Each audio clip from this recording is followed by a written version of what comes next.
What is up, homies? My name is Felix and I'm here back again with another video for you all today. And today in this one, I'm going to be showing you guys how to make a beat like this guy right here.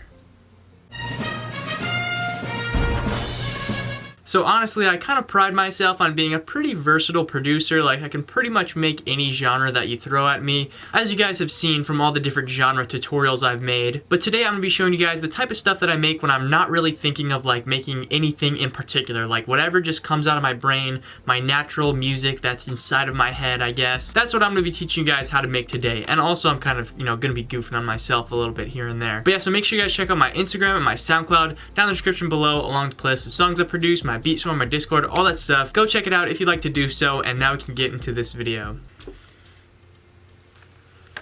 Alright, so here we are inside of FL Studio, and the first thing I usually always do is start out with some type of cool chord progression. And you're going to want the chord progression to be pretty chill and like kind of nostalgic probably. So we're probably going to use some 7th and 9th chords. I think I've said that in like my last 4 videos. I've been like, we're going to use some 7th chords, 2 7th chords. 7th chords, use a lot of 7th chords. And the plugins I use for this video are going to be kind of a mix of some paid plugins and some free plugins, because honestly, I do be using a lot of those free plugins that I show you guys in those videos. So the first plugin I'm going to be using is this Cassette Rhodes one from Sample Science.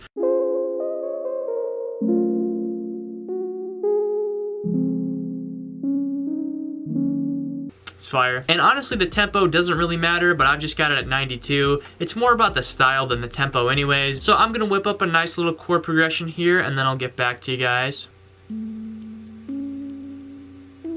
Okay, so we got this here. It's basically just a bunch of 7th chords with, added little notes on top. And then we've got a little bit of a counter melody thing going on, with these notes. And then I also just hit Alt-S on the keyboard, which brings up the strummerizer. And then I also hit Alt-R, which randomizes the velocities of the notes quite a bit there. And now we got this sound.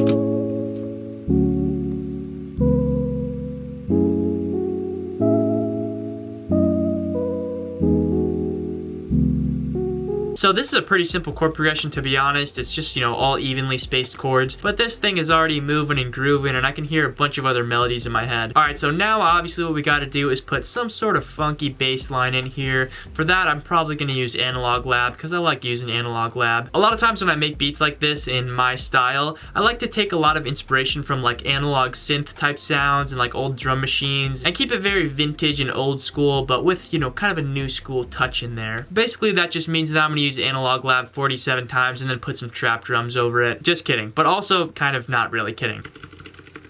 Alright, so I got a little bit of a funky bass line going on here. It sounds like this.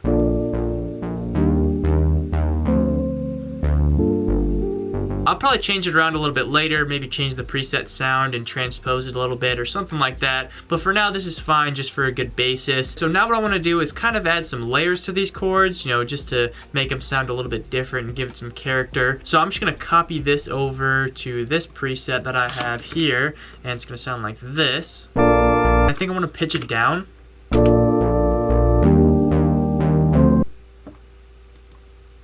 Alright, so I also just added this very ambient pad sound.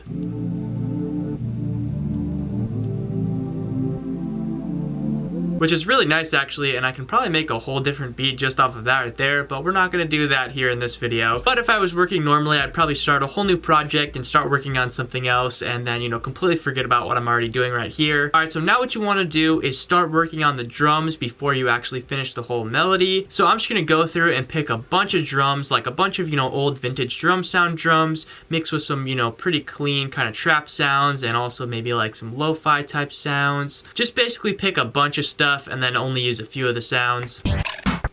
Just picking some drum sounds. Alright, so you gotta make sure that you spend about 10 hours looking for drum sounds, usually no less than that. And then usually at this point, I'm still not satisfied with the drums that I have, but I'm like, whatever, we'll just go with this. And then the way I'll usually do the drum pattern is I'll take the clap or snare, whatever I'm using, and just fill it in like this right here. And then I'll usually have my kicks layered, and I'll just put that on the 1 right here, and again, turn the velocity all the way up. And then now with all the various different percussion sounds, what I'll do is just kind of fill in the spaces here. So what you can do is basically just take it piece by piece and then, put the sounds in as you go. So start out with one sound and then think to yourself, okay, how can we fill this space here? So I'll do, maybe something like this. Maybe I'll switch this up to like this. And then once we have this first little section figured out here, we can pretty much just copy it over, but just add a little bit of variation here and there.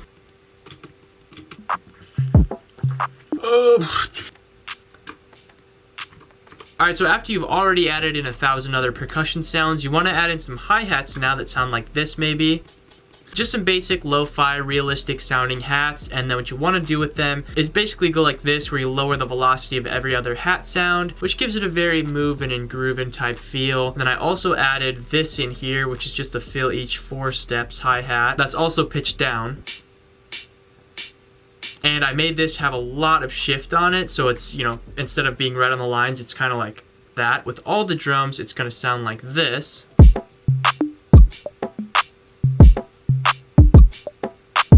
And as you can hear, that's got a lot of groove to it, so I am liking that so far. Alright, so now the whole thing together kind of sounds like this.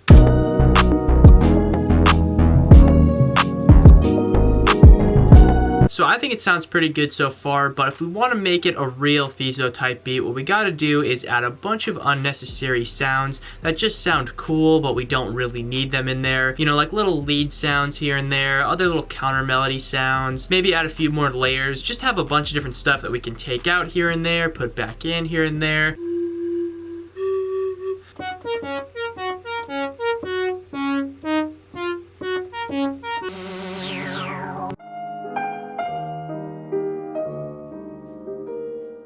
Alright, so at this point, once you've added a bunch of unnecessary sounds in there, we're pretty much almost done with this here beat. The only other things we really need to do is lay out the beat and then mix it. The first of those 2 things I'm going to do is lay out the beat. So the way we do that is right click and then split by channel on both of these bad boys, and then we're going to pull in just all this stuff like this. So really the main goal for me when I'm laying out any beat is to just make sure that it doesn't get too repetitive. So we can obviously start out with a simple little intro or something like this. Then we can bring in some of the drums maybe like this here, and then once everything drops in place for maybe like 8 bars or so, then we'll take out some of these sounds. So let's say we take out these, and then also we got to take out some of the percussion sounds too. Maybe take out the shaker, maybe take out some of these little percussions. And what I'm going to do actually is add in maybe some just trap hi-hats into here, and we'll see how that sounds. And now I'm not actually going to show my whole mixing process in this video because I do actually have a video on that whole process. If you want to check that out, definitely click right here to see how I mix my beats and everything. But the one thing I am going to do for this is just to give it a more lo-fi sound, I'm actually going to put RC20 on the master. And I actually made a little preset that I use specifically for this reason. If I scroll up here or somewhere or other. Also, one very important detail is that it's not a Feezo type beat unless your CPU usage is sitting right around 70% the entire time. By the time you're done making the beat, your CPU should be around like 100% usage, and it should be pretty much unlistenable when you press play. So yeah, that is pretty much going to do it for me in this video today. I hope you guys enjoyed this one. This was a fun little video to do. I know I was kind of goofing and joking around a little bit here, but I do like making these style of beats quite a lot, and I do hope you guys enjoyed watching this one today. Make sure you guys check out my Instagram and my SoundCloud down in the description below, along with the playlist of songs I produce, my beat store, my Discord, all that stuff. Go check it out if you'd like to do so, and I will see you guys next time.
Turn me up, let's go. Damn, I feel like the man now, yeah.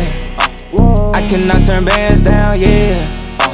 Chopper make them stand down, yeah. Got these